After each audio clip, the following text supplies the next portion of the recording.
탐정의 눈으로 사건을 들여다봅니다. 탐정 손수호. 손수호 변호사님 어서 오세요. 네, 안녕하세요. 예, 오늘 다룰 사건 최근에 일어난 그 일이네요. 그렇습니다. 의문의 추락사 그리고 수상했던 오빠. 그 이은혜 계곡 살인 의혹 사건 이후로 요즘 참 보험 관련 사건이 잦아요. 그렇습니다. 이 사건도 일가족 보험 사기 사망 의혹 사건인데 예. 조금 전 말씀하신 이은혜 조연수 사건 지난주에 1심 첫 공판이 열렸습니다. 네네. 사선 변호인을 새로 선임하고 또 아직 기록을 다 검토하지 못했다면서 공소사실 인정 여부도 밝히지 않고 20분 만에 재판이 끝났거든요. 근데 구속기간이 1심에서 최장 6개월입니다. 그 안에 검사로서는 살인죄를 입증해야 되는 거고요. 네네. 과연 재판이 어떻게 진행될지 계속해서 잘 지켜봐야 할 것 같습니다. 그거 이제 이은혜 사건이고 네. 오늘 이 사건은 어떤 보험 사기 의혹 사건이에요? 네, 지난달 부산에서 발생한 차량 추락 사고인데요. 예. 남매가 함께 타고 있던 승용차가 바다에 빠졌습니다. 네. 여동생은 사망했고요. 43세 오빠는 탈출해서 목숨을 건졌어요. 음흠. 그런데 오빠가 이거 보험금 노리고 일부러 벌인 일 아니냐. 이런 의혹이 제기되면서 경찰 수사를 받았는데 지난주 금요일에 상상하지 못한 일이 벌어지고 말았습니다. 자, 저희가 일단 그 추락 현장의 사진을 유튜브와 레인보우로 좀 보여드리고 있습니다. 저 때만 해도 진짜 그냥 추락했구나. 네. 뭔가 뭐 일이 있어가지고 뭐 술에 취했든 뭐 몸이 안 좋았든 추락했구나 아니면은 스스로든 그렇게 생각했는데 네. 지난주 아. 금요일에 이 일이 터지면서 이게 보통 일이 아니구나라는 생각을 하게 된 거죠. 그 오빠가 사망한 채로 발견이 됐어요. 네, 행방이 묘연했던 오빠가 경남 김해의 한 농로에 주차된 차량 안에서 숨진 채 발견됐는데 네. 극단적인 선택을 한 것으로 보이고요. 네. 유서도 없었습니다. 이 사건에 관해서 여러 가지 사실을 알고 있을 오빠가 이렇게 사망하면서 사건이 더 미궁으로 빠지고 말았습니다. 자, 부산 동백항 차량 추락 사고. 많은 분들이 이 사건을 궁금해하셨습니다. 그래서 오늘 좀 다루는데 일단 사건 개요부터 네. 다시 한번 정리를 해볼까요? 5월 3일 오후 2시 16분 네. 부산 기장군에 있는 동백항에서 벌어진 사건인데요. 영상이 있거든요. 당시 사고 장면 영상 보면서 좀 이야기를 할 텐데요. 경차 한 대가 이제 스파크입니다. 부둣가에 정차해 있다가 지금 영상에 나오는 것처럼 서서히 움직이더니 바다에 빠진 거예요. 아니 근데 저게 네. 저도 저 영상을 몇 번이나 네네. 봤는데 저건 누가 봐도 뭐 급발진도 아니고 그렇죠. 그냥 제 발로 걸어 들어가는 게 너무 네. 명백해요. 일단 조금 앞으로 간 다음에 경사로가 있었기 때문인데 운전석에 타고 있던 여동생은 구조됐지만 숨졌고요. 예. 조수석에 있던 오빠 김 씨는 잠시 뒤에 헤엄쳐서 스스로 육지로 올라왔습니다. 예. 그 사고에 대해서 네. 오빠는 뭐라고 그랬었어요? 살아생전에. 여동생의 운전 미숙으로 일어난 사고다. 근데 뭐 그래요. 그 말 들었을 때 네. 아이, 설마 남매가 뭘 꾸몄겠어. 진짜 사고일 수도 있지. 이런 생각을 네. 했었는데 그런데요. 네. 혜경이 당초에 그 여동생이 극단적인 선택을 한 것이고 또 오빠가 보험금 때문에 방조한 거 아니냐. 이런 가능성을 염두에 두고 있었는데 이제 막상 수사해 보니까 그 이상의 석연찮은 점이 한두 가지가 아니었습니다. 방조 정도가 아니라 네. 의심스러운 부분들이 어떤 것들이었습니까? 첫 번째, 이 사망 사고 보름 전에도 동생이 비슷한 사고를 당했다. 두 번째, 오빠는 사고 전날에도 이 사건 현장을 다녀갔다. 오빠가 네. 세 번째, 사망한 여동생은 뇌종양을 앓고 있었다.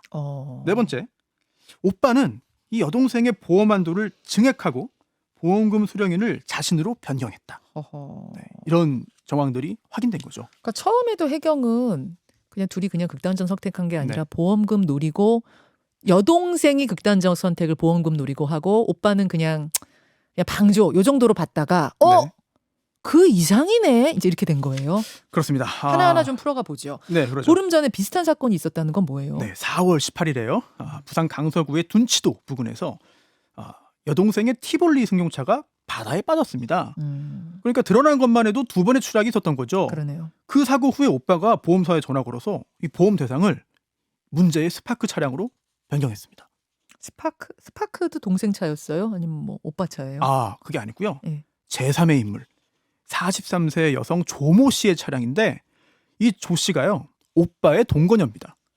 아니 바다에 빠져서 훼손된 거는 티볼리인데 네. 스파크로 그걸 바꿔달라고 해요. 네. 근데 그게 동거녀 차량이에요. 네. 그리고 이번에 동생이 타고 있다가 실제로 바다에 빠졌고 사망한 거죠. 네. 뭐 보험 관련해서 의심이 생길 수밖에 없어요. 네네. 실제로 저희가 여러 번 다룬 캄보디아 만사간의 교통사고 사망 사건도 떠오르는데 그때도 거액의 보험금 때문에 남편이 의심받았다가 2심에서 무기징역까지 받았거든요. 맞아요. 그 후에 살인은 무죄가 확정됐습니다. 네. 지금도 보험금 관련해서 민사소송 진행 중인데 예. 이 사건에서도 오빠가 사고 발생 직전에 여동생 명의 보험금 한도를 5천만 원에서 5억 원으로 올렸어요. 그리고 보험금 수령인도 법정 상속인에서 자기 자신으로 오빠로 바꾼 거죠. 근데 오빠 혼자서는 할 네. 수 없는 일이잖아요. 네, 맞습니다. 보험사가 이 여동생의 의사를 확인하고 처리했습니다. 예, 예. 하지만 강요가 있었을 수 있죠. 오빠가 강요했을 수 있고 또는 쉽게 상상하기 힘듭니다만 남매가 합의하에 이런 일을 했을 수도 있는 겁니다. 아직 미스터리고요. 그리고 이 사건에서는요. 여동생의 건강 상태가 굉장히 중요한 사항입니다. 어느 정도 상태였어요? 뇌종양을 앓고 있었는데 운전석에 앉아서 숨진 채로 발견됐잖아요. 네네. 그런데 정작 이 여동생이 직접 운전하기 힘든 상태였던 걸로 보여요. 운전하기가 힘든 상태였다? 네네. 어떤 근거가 있습니까? 보험사가 이 동생의 의료 기록을 확인해봤거든요. 네. 뇌종양이 악화돼서 오른손을 움직일 수 없다. 어... 네, 게다가 목격자들의 진술도 있습니다. 하긴 지금 여러분 저희 영상 보셨지만 밝은 낮이에요. 오후 2시? 본 사람들이 네네. 꽤 있겠는데요. 맞습니다. 진술이 이래요. 물에 빠질 때 여동생이 도움을 청하든지 고함을 지르든지 어떻게든 했을 것 같은데 그냥 누워있는 상태로 있더라. 운전석에. 이런 진술이 있었고요. 그리고 또 차가 빠지기 전에 예, 예. 남자가 조수석에서 내렸다 탔다 내렸다 탔다 반복하더라. 여자는 계속 운전석에 앉아있고 이런 진술도 나왔습니다. 그러니까 차가 물로 들어가기 전부터 오빠가 수상했다는 얘기네요. 그렇습니다. 이거 역시 인근 건물에 설치된 CCTV에 촬영된 영상이 있거든요. 네. 같이 보면서 좀 확인을 하죠. 그러죠.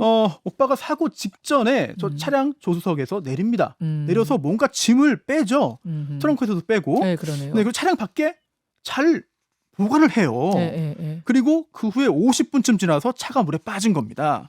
해경은 이걸 살인의 증거로 보고 있는 거예요. 왜 물건을 뺐다고 보는 거예요? 일단 자기가 관리해야 되는 물건들이 있는데 휴대폰 등을 빠지면 안 비롯해서 되니까? 네, 그래서 물에 빠질 걸 알고 있었기 때문에 저렇게 미리 빼놓은 거 아니냐. 그러네. 진짜 무슨 기둥에다가 그걸 먼저 빼놓고 그렇습니다. 차는 물로 들어가고 본인은 네. 살아나오고. 게다가 이제 물에 빠졌다가 헤엄쳐서 이제 나왔잖아요. 네. 그 다음에 동생을 챙기기보다 구급대원에게 내 가방, 내 짐 있는데 그것 좀 챙겨달라.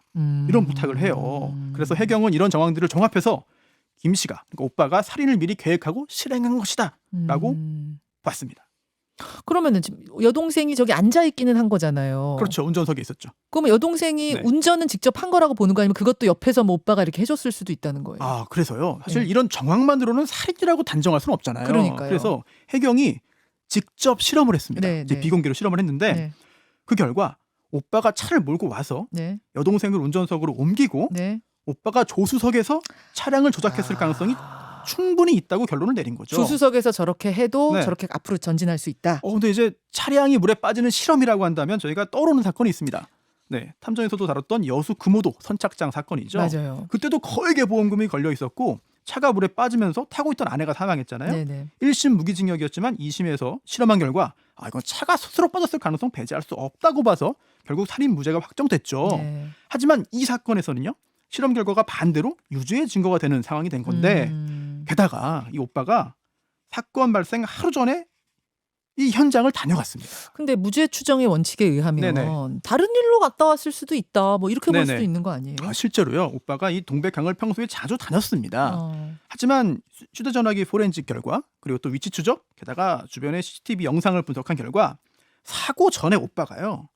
이 동거녀와 함께 부산 지역의 여러 곳을 돌아다니면서 범행 장소를 물색했어요. 그래요. 그리고 이제 예행 연습까지 했습니다. 어떤 길래 예행 연습이라고 할 수 있는 거예요? 오빠가 이 문제의 스파크를 직접 운전해서 현장에 왔어요. 그리고 운전석에서 조수석으로 옮겨 탔거든요. 네. 그리고 그 후에 브레이크 등이 꺼졌다 켜졌다 이게 반복을 했습니다.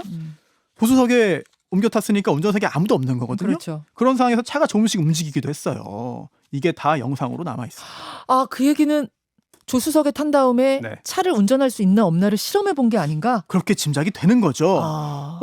게다가 그 후에 실제 하루 후인 이제 사고 당일의 영상도 있는 건데 그때도 운전석에서 내린 오빠가 네. 이제 차량 안으로 이제 몸을 깊숙이 넣어서 조수석에서 운전선 쪽으로 뭔가를 이제 옮기는 모습이 포착됐어요. 이게 아마 동생이 아니었겠느냐라는 생각이 들고요. 그리고 이제 차가 바다를 향해 이제 움직일 때 네. 그때 오빠는 조수석에 있었거든요. 네. 운전선 쪽으로 몸이 기울어지는 장면도 포착이 됐습니다. 여기에 더해서 현장 실험 결과까지 있으니까 네. 오빠가 조수석에서 이 차량을 조정한 거 아니냐. 그런 운전 가능성이 충분히 있다고 본 거죠. 그래서 이제 오빠와 동거녀에게 살인 혐의로 구속영장이 청구됐습니다. 거기까지 이제 알고 있었거든요. 근데 오빠가 사망한 채 발견이 된 거죠. 그렇습니다. 예, 사실 아니 구속영장이 청구됐는데 게다가 이 정도 증거가 있으면 아니 구속이 됐을 텐데 어떻게 사망했을까 예, 예. 의문이 드는데 당시 동거녀는 구속됐습니다. 예. 지금 구속 상태거든요. 왜냐하면 영장 실질 심사 받으러 나왔기 때문에 구속된 거예요. 그러면 이 오빠 김 씨는 나오지 않았습니다.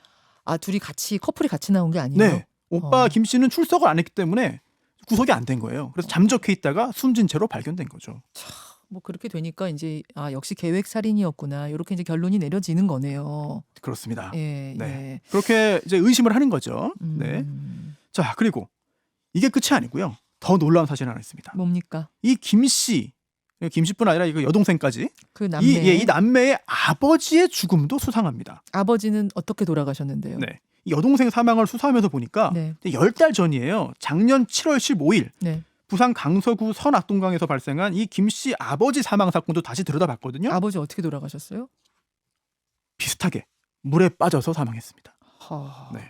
게다가 차량에 타고 있다가 물에 빠져 죽은 거죠. 지금 저희가 그 아버지가 사망한 장소를 보여드리고 있는데 네. 저런 식으로 잠수부가 지금 수색하고 있어요. 저렇게 물에 빠져서 차에 탄 채로 네, 맞습니다. 숨졌어요. 아들이 이렇게 말했어요. 당시에 아버지와 낚시하고 헤어졌는데 연락이 안 된다. 112에 실종 신고했거든요. 예, 예. 그리고 경찰 그 후에 벌어진 경찰 조사에서 집에서 만나기로 하고 헤어졌고 내가 먼저 집에 왔는데 아버지가 안 와서 낚시터로 되돌아간 거다. 그 후에 실종 신고했다. 이렇게 진술했습니다. 네. 하지만 이제 그 소방대원들이 수색해 보니까 예. 강바닥에 가라앉은 그 모닝 차량에서 아버지가 숨진 채 발견됐고 당시에 그 76세였던 아버지의 운전 미숙으로 발생한 사고로 보고 종결됐어요. 아, 종결됐어요? 네네. 거기도 보험금 걸려 있었습니까? 1억 7천만 원 가량의 보험금이 자녀들에게 지급됐습니다. 아이고. 그리고 당시 아버지도 암투병 중이었습니다. 역시나. 네. CCTV 같은 거 뭐 좀 봤습니까? 있습니다. 그래서 이게 의심이 되는 건데요. 네. 왜냐하면 조금 전에 이야기한 대로 김 씨는 당시에 곧장 집으로 갔다고 말했잖아요. 네네. 그런데 10분 만에 낚시터 쪽으로 다시 돌아간 영상이 있어요. 그때는 아버지가 사망하기 전이었거든요. 그러니까 진술하고 실제 행적이 달랐네요. 또 그래서 왜 10분 만에 돌아간 거냐 물어봤더니 예. 당시 상황이 정확히 기억나지 않는다라고 말을 했는데요. 예, 예. 그리고 또 하나의 의문이 조사 과정에서 드러났습니다. 바로 부검 결과인데요. 어땠길래요?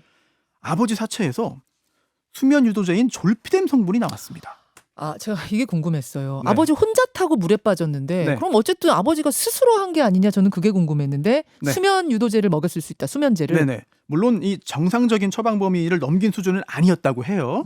하지만 아버지가 공식적으로 졸피뎀을 어디에서든 처방받아서 구매한 기록이 없어요. 그리고 이건 아들도 마찬가지거든요. 당시 경찰은요. 이 약물이 부검 결과 나오긴 했지만 사망 연관성이 확인되지 않아서 단순 사고로 처리했죠.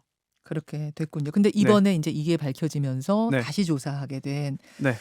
누가 처방받았는지 중요하잖아요. 네. 그래서 경찰이 아들 불러서 이걸 물어보려고 했어요. 이 동생 사망건과 아버지 사망건이 별개니까. 그런데 이 김 씨가 사망하면서 알 방법이 없게 된 거죠. 자, 사건이 그냥 의문투성이로 당사자가 사망을 해버리. 그럼 뭐 더 네. 이상 조사는 불가능한 거네요. 김 씨는 사망했으니까 그런데요. 하지만 이제 가능성이 남아 있습니다. 동거녀가 살아있군요. 그렇죠. 동거녀가. 동거녀는 지금 구속돼 있거든요. 예. 그리고 현재 이제 수사기관은 살인범으로 보고 있는 거예요. 살인의 공범으로 보고 있는 거죠. 자, 그래서 이제 김 씨는 사망했지만 이 동거녀에 대한 수사 가능성은 남아 있는 거죠.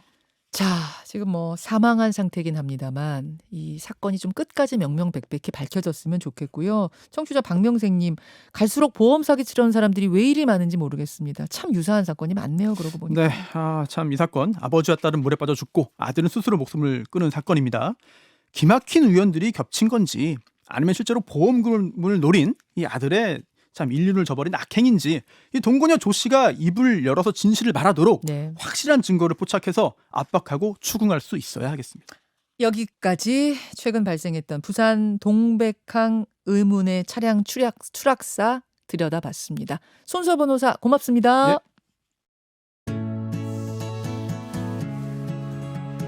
김현정의 뉴스쇼는 시청자 여러분의 참여를 기다립니다.